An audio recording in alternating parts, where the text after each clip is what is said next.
तो आज हम बात करने वाले हैं क्लास 12 के न्यूमेरिकल्स कैसे सॉल्व करना है। तो न्यूमेरिकल्स को कैसे इजी वे में सॉल्व करना है इसके बारे में हम बात करेंगे।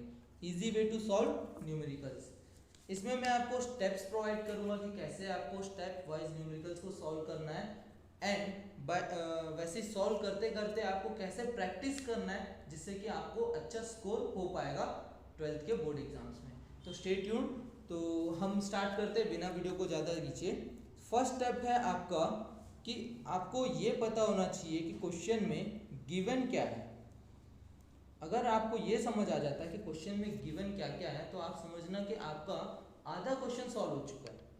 सेकेंड स्टेप आपको ये पता होना चाहिए कि फाइंड क्या करना है आपको, व्हाट टू फाइंड। क्वेश्चन में देखो दो ही चीज़ को आपको पता करना है, वन कि गिवन डाटा क्या दिया हुआ है आपको, सेकेंड आपको फाइंड क्या करना है। थर्ड स्टेप इन दोनों को आप रिलेट करो और इन दोनों के रिलेशन में जो आपके पास फॉर्मूला आएगा, इन दोनों के रिलेशन में जो आपके पास फॉर्मूला आएगा वो फॉर्मूला बहुत क्रूशियल रोल प्ले करेगा आपके सॉल्यूशन में।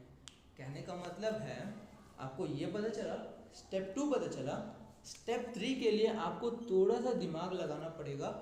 इन दोनों के रिलेशन में कौन सा फॉर्मूला एग्जिस्ट करता है उस फॉर्मूला को आप पुट करो। देन नेक्स्ट आपके पास सिर्फ एक ही बचता है, कैलकुलेशन। उसके बाद आपको मिलेंगे मार्क्स। तो आप इस सिस्टम को फॉलो करो। कैसे आपको क्वेश्चन पढ़ के समझ आना है कि गिवन क्या क्या दिया हुआ है, कैसे आपको फॉर्मूला पता करना है। तो उसके लिए आपको कॉन्सेप्ट क्लियर होना बहुत ज़रूरी है। कॉन्सेप्ट इन द सेंस आप कोई फॉर्मूला अगर लगाना चाहते हो तो फॉर्मूला किससे रिलेट करता है ये चीज़ पता होना ज़रूरी है, तभी आप सॉल्व कर पाओगे न्यूमेरिकल। अदरवाइज बहुत डिफिकल्ट हो जाते हैं न्यूमेरिकल्स। अब फॉर्मूला और कॉन्सेप्ट की बात क्या है, कैसे समझोगे। फॉर एग्जांपल मैं बताऊं तो 11th का एक छोटा सा फॉर्मूला है इक्वेशंस ऑफ मोशंस में। आप देखोगे तो आपके पास ऐसे v is you plus A T एक फर्स्ट इक्वेशन ऑफ मोशन मिलता है। आपको इसमें इसके टर्मिनोलॉजीज पता होनी चाहिए कि v क्या होता है, u क्या होता है, a क्या होता है एंड t क्या होता है। सबका टर्मिनोलॉजी पता होना चाहिए, इनका यूनिट्स क्या क्या होते हैं, इनकी काम क्या है। जब आपको ये सब पता चल जाएगा तो आप इससे रिलेटेड क्या क्या आपको क्वेश्चन में दिया हुआ है उससे आप रिलेट करके फॉर्मूला पुट कर सकते हो। तो आई होप आपको ये जो 3 स्टेप्स है ये समझ आए होंगे।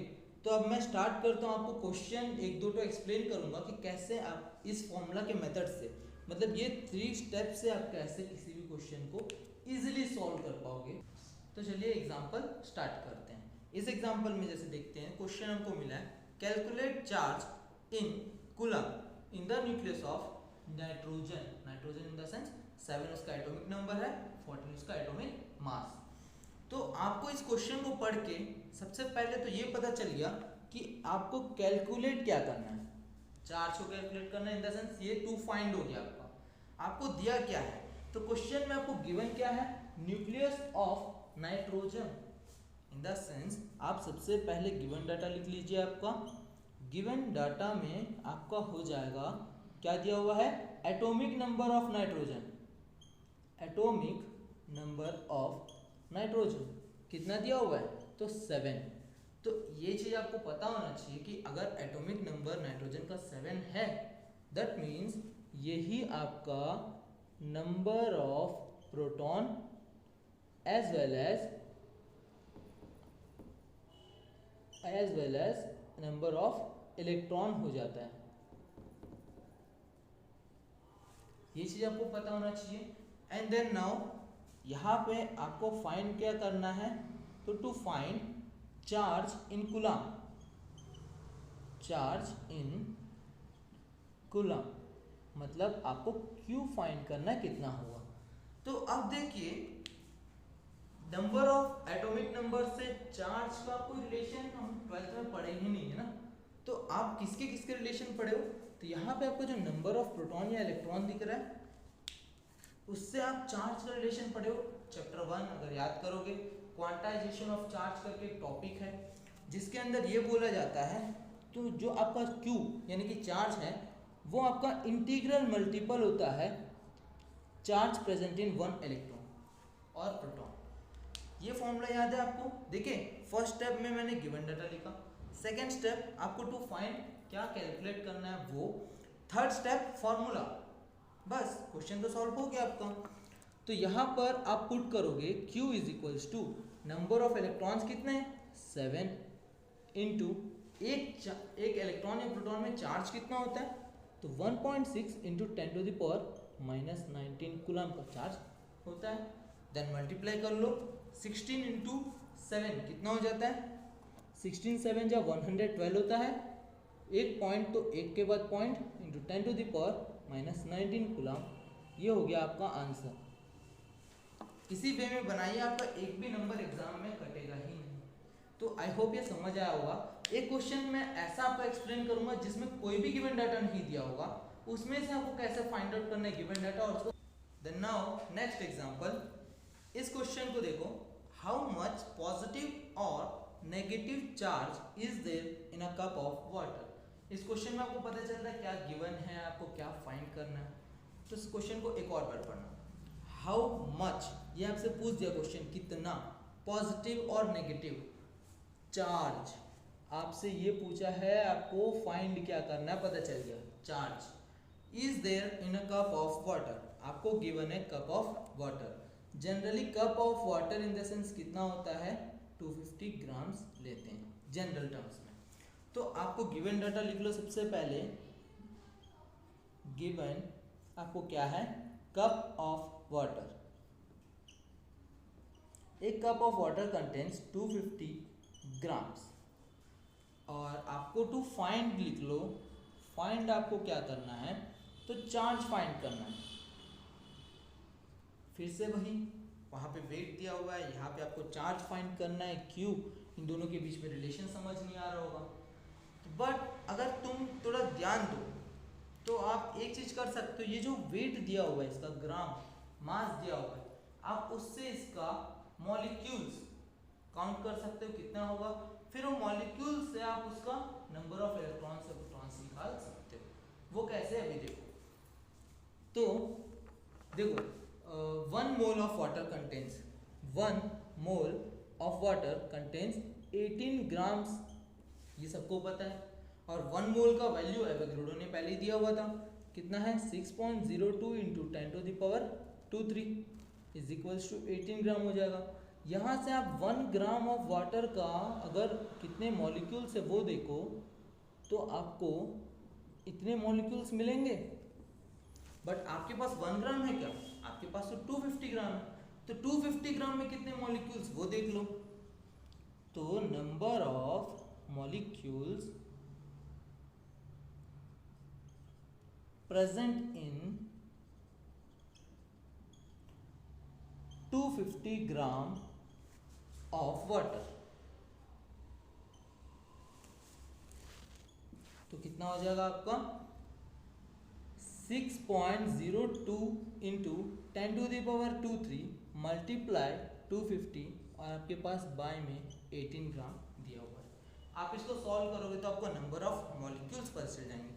तो इसको सॉल्व करने का इजीएस्ट वे है कि आप इसको नियरेस्ट जीरो एज्यूम करें, मतलब 6, तो ये 6 3 जा कैंसिल आउट हो गया, 3 और 250 को आप डिवाइड कीजिए, आपके पास वैल्यू आ जाएगा something 8.36 into 10 to the power 24 molecules, इतना आपके पास आ जाएगा इसका वैल्यू।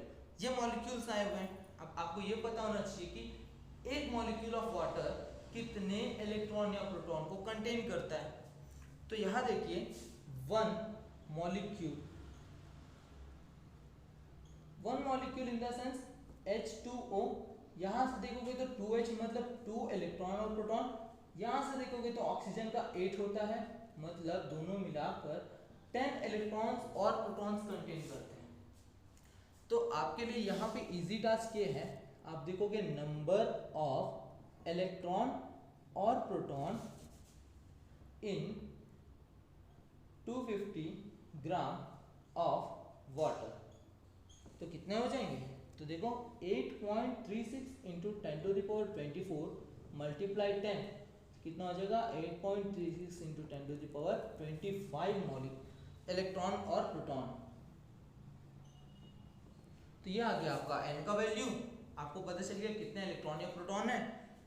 तो आपको चार्ज निकालना है, तो आपको फॉर्मूला क्या पता है चार्ज का, Q is equals two plus minus NE, same formula quantization of charge. Charge निकालना तो आपके पास एक फॉर्मूला है।